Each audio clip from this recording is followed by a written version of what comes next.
got on the train with $200. He couldn't see any harm in a friendly game of cards.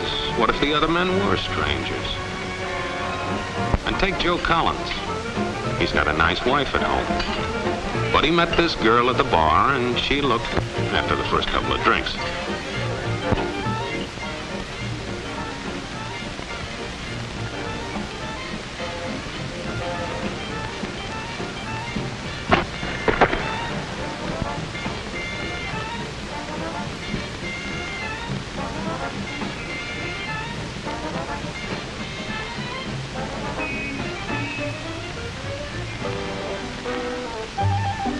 There's a good old-fashioned word for people like us. We call them suckers. And there are other people. People who stay up nights figuring out how to take away what they've got. There are all kinds of games. Mike here, for instance. He's got everything in me. He's young, he's healthy, got a job. And he's got plenty of food. Big factories to make things a man can use. Big cities to do the business of a big company. And people, lots of people. Enough to work the farm and build the factories, dig the mines, run the business. All kinds of people. People from different countries with different religions, different colored skins. Free people. They can live together and work together and build America together because they're free. Free to vote, to say what they please, go to their own churches, to pick their own jobs. Yeah, Mike's got something, all right. He's got America. But there are guys who stay up nights figuring out how to take that away from him. I happen to know the facts. Now, friends, I'm just an average American. But I'm an American. And some of the things I see in this country of ours make my blood boil. I see people with foreign money. I see Negroes holding jobs that belong to me and you. Now, I ask you, if we allow this thing to go on, what's going to become of us real Americans? I've heard this kind of talk before, but I never expected to hear it in America. This fellow seems to know what he's talking about. What are we real Americans going to do about it? You'll find it right here in this little pamphlet. The truth about Negroes and foreigners. The truth about the Catholic Church. Do you believe in that kind of talk? I don't know, makes pretty good sense to me. And I tell you, friends, we'll never be able to call this country our own until it's a country without. Without what? Yeah, without what? Without Negroes. Without alien foreigners. Without Catholics. Without Freemasons. You know these people. What's wrong with the Masons? I'm a Mason. Hey, that fellow's talking about me. And that makes a difference, doesn't it? These are your enemies. These are the people who are trying to take over our country. Now you know them. You know what they stand for. And it's up to you and me to fight them. Fight them and destroy them before they destroy us. Thank you.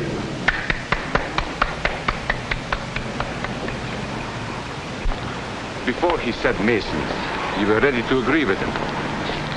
Well, yes, but he was talking about, what about those other people? But in this country, we have no other people.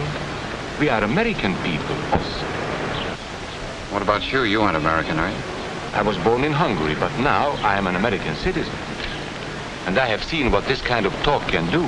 I saw it in Berlin. What were you doing there? I was a professor at the university. I heard the same words we have heard today. But I was a fool then. I thought Nazis were crazy people, stupid fanatics. But unfortunately, it was not so. You see, they knew that they were not strong enough to conquer a unified country. So they split Germany into small groups. They used prejudice as a practical weapon to cripple the nation. Of course, that was not easy to do. They had to work hard to do it. You see, we human beings are not born with prejudices. Always they are made for us, made by someone who wants something. Remember that when you hear this kind of talk. Somebody's going to get something out of it, and it isn't going to be you. This is not classroom theory. I saw it happen. I saw it first in Berlin in 1932. 5 young men that I knew were standing in the crowd listening to the Nazi speaker. Eric was a Catholic. Anton, a student of mine, was a Jew. Heinrich owned a small hardware store. Karl was a farmer. And Hans was an unemployed metal worker. To all Bavarian Germans, I say it is time you inherited the nation which rightfully belongs to you. To you alone belongs the glorious destiny of the Greater Germany. The Nazi Party will provide land for the farmer, work for the worker, and profits for the small businessman. Who is getting these things now? The Jew. The Jew who has stolen our nation and our birthright. Who makes all the money and takes all our jobs? The Jew! He must be shunned. He must be ostracized. He must be eliminated. And the Catholics. We don't want our great nation run by a foreign church. We Germans will know what to do with these people when the time comes. They and their faith must be destroyed. Then there are the Freemasons. In Germany, we have no place for secret societies. There will be only one society, and that is the Nazi Party. There will be no secrecy about that in the new Greater Germany. One by one, he attacked each minority and he split them off one from the other. These men were all fellow Germans when they came here today. Now they were split into rival groups, suspicious of each other, hating each other. They were being swindled, all of them. But the man who was really being fooled was Hans. He was pure German, according to Nazi standards. To him they promised everything, and he fell for it. That's how Hans became a Superman. They gave him a uniform and they pumped up his ego. He wasn't just a little fellow out of work anymore. He was a member of the master race. Hans and thousands of others like him, all playing a sucker's game. They gambled with other people's liberty, and of course they lost their own. A nation of suckers. Hitler needed these people. There was lots of work to be done. There were trade unions to be smashed, because unions were organized and might offer resistance. There were many political parties in Germany. These the Nazis destroyed. They were determined to smash every organization where people might band together and resist them. There were Jews to be beaten and killed. The Jews were not powerful, but they were a convenient excuse for all the nation's ills. And besides, a Nazi party member could not take over this man's store. Hundreds of Catholics were put in jail because the Catholic Church had strength and could resist the Nazi drive for power. They had split the nation into 100 pieces, and then one by one, they had destroyed the pieces. Over these broken pieces, the Nazis rode into power. One party, one nation, one religion. These men had won their struggle for power. They now ruled all of Germany. But still they had trouble with their oldest and most persistent enemy, the truth. They found that truth does not die easily, and so they decided to abolish truth. One great source of truth is literature, so they burned books, 20 million of them. Many great men in Germany who were spokesmen for truth were jailed or driven from their country. Teachers, writers, scientists. Education was discouraged. In 5 years, college attendance dropped 53%. It was forbidden to listen to a British radio program or read an American newspaper. In Nazi Germany, you had to get your information from Dr. Goebbels. He knew what was best for you. The church was one force in Germany still strong enough to proclaim the truth in public. This Catholic priest was arrested the following day on charges of immorality. The Protestant church also continued to try and fight for truth. The Nazis put this man in a concentration camp. There were others who spoke for truth, and I am proud to say that educators were among them. And what, may I ask, is an Aryan? I don't know myself. But let us see what our present so-called authorities have to say about him. They say he is tall,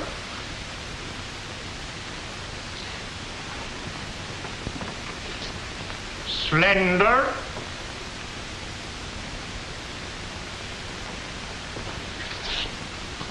blue-eyed, and blonde. There is no Aryan race. And more important, there is no master race. There are people who may find these ideas convenient, but science cannot support them. There is no scientific proof that there's any correlation between a man's racial characteristics and his native ability or character. In all racial groups, we find the same range of potentialities. We find idiots and geniuses.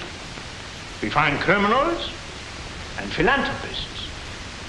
We must judge each man as an individual and not by the color of his skin or his eyes or by the length of his nose.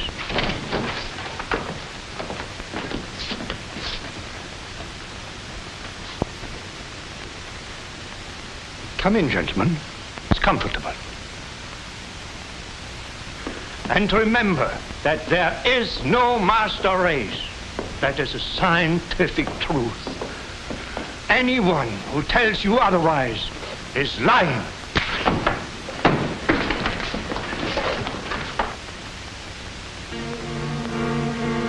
And so for all practical purposes, truth had been abolished in Germany.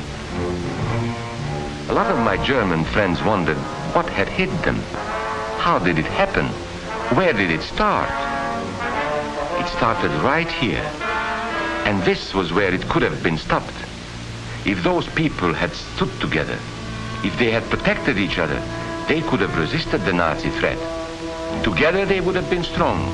But once they allowed themselves to be split apart, they were helpless. When that first minority lost out, everybody lost out. They made the mistake of gambling with other people's freedom. Now let's see how those bets paid off. Karl the farmer was gambling on a better life for himself. What he got was extra hours of back-breaking work, as much as 100 hours a week. He was forced to stay on his land and produce what he was told to produce, because now Hitler was preparing for war. For Heinrich, who owned a hardware store, the bet didn't pay off either. 104,000 small businesses were closed in 2 years. And for Hans, conditions hadn't improved any. He had a job now in the munitions factory, but he worked long hours for little pay. The working conditions grew increasingly bad. And even though he didn't like the job, he wasn't permitted to leave it. And when Hitler decided the time was right, Germany went to war. Not by declaring war, but by a carefully prepared sneak attack. Once again, Hitler needed Hans to do his dirty work. Hans was an expert at brutality this time, and Hitler had decided to use Hans and his brutality against other peoples, the Czechs, the Poles, the French, the Russians. But in the crucial test of war, Hitler's race theories didn't pay off.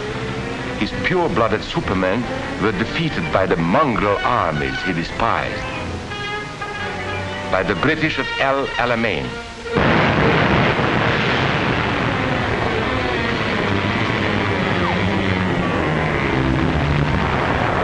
by the Russians at Stalingrad,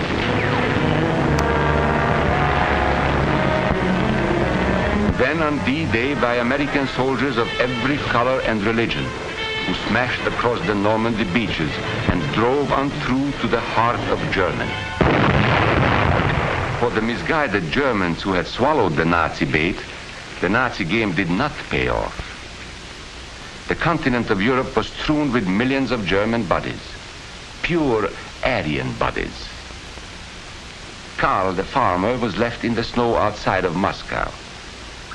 Heinrich stayed in Italy at Salerno. And Hans, who was going to rule the world, got only a little patch of Normandy that he could call his own. We must never let that happen to us or to our country. We must never let ourselves be divided by race or color or religion, because in this country we all belong to minority groups. I was born in Hungary. You are a Mason. These are minorities. And then you belong to other minority groups too. You are a farmer. You have blue eyes. You go to the Methodist Church.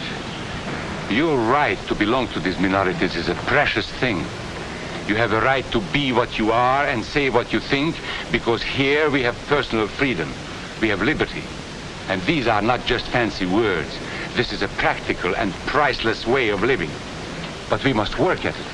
We must guard everyone's liberty, or we can lose our own. If we allow any minority to lose its freedom by persecution or by prejudice, we are threatening our own freedom. And this is not simply an idea. This is good, hard common sense. You see, here in America is not a question whether we tolerate minorities. America is minorities. And that means you and me.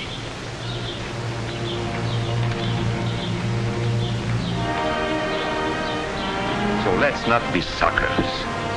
We must not allow the freedom or dignity of any man to be threatened by any act or word.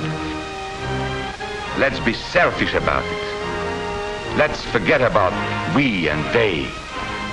Let's think about us.